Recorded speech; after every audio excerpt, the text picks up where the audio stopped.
श्रीगुरुभ्यो नमः। श्रीपरमात्मने नमः। श्रीपरमात्मने नमः। हरिः ओम्। हरिः ओम्। राजवेद्या राजगुह्य राजविद्या राजगुह्य योगो नाम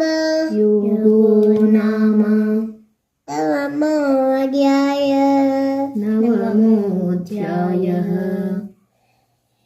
श्रीभगवानुवाच श्रीभगवानुवाच इदं तु ते गुह्यतमम् इदं तु ते गुह्यतमम् प्रवक्ष्याम्यनसूयवे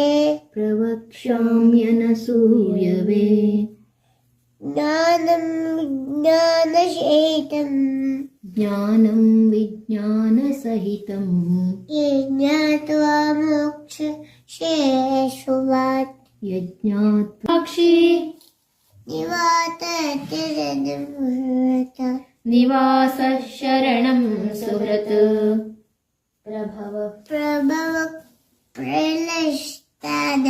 प्रभव प्रलयस्थानं निधानं बीजमव्ययम्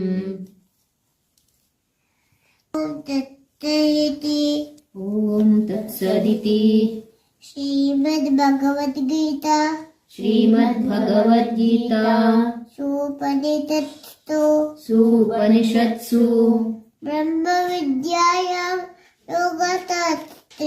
ब्रह्मविद्यायां योगशास्त्रे श्रीकृष्णार्जुन संवादे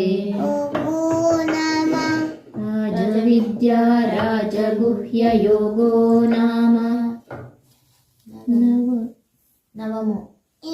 नवमोऽध्यायः।